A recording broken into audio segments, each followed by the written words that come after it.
lang siya dito, maglalakad ka lang ng konting-konti lang. Ay, sige po, yan. Master pa lang. Nagawan din pa. Nag-success ka eh.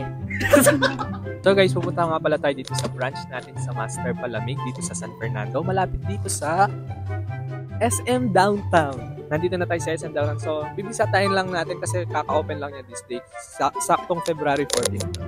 Let's go! Nga pala kami sa may San Fernando, SM Downtown. Siguro alam nyo naman to, no? Napupunta naman siguro kayo dito, mga taga San Fernando kayo.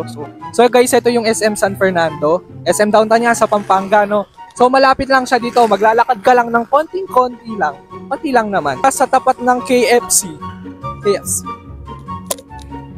So yun guys, nandito na pala, malapit na. So eto na. Ayan oh, makikita mo na agad dito yung Master Palamig. So pag may nakita kayo Master Palamig dito, yun na yun. So sa mga bilihan din siya ng mga repair, mga ganyan. So ito, tara, let's go. Ito na pala yung bagong bukas guys. Actually ngayon lang siya bagong bukas. So tara, bisitahin na natin. Let's go!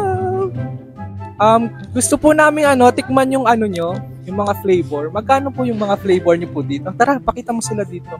So guys, dito pala meron silang iced coffee, meron chocolate, merong iced tea, C2 apple, cucumber, lychee, fresh, and yakult. So yung mga flavor namin dito guys. So, pakita mo naman yung buo. Ayan, di ba? Ang galing ng videographer natin eh. Tara dito guys. Pasok kayo.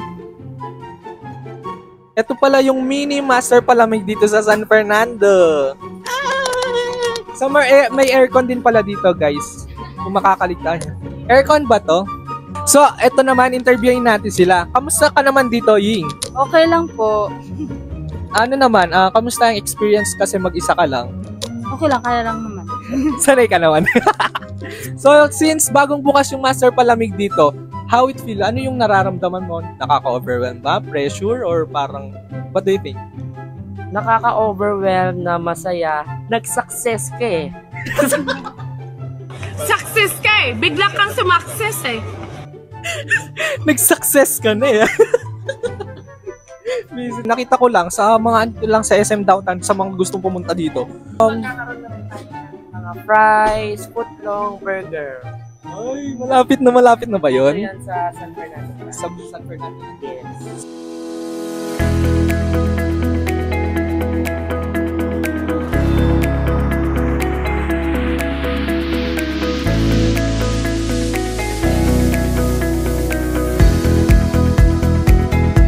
So yun lang yung mini vlog natin dito sa Master Palamig guys. Pinakita ko lang ng konti lang naman. So soon sana dumami pa yung branches ng Master Palamig. So pray lang ng pray. Let's go!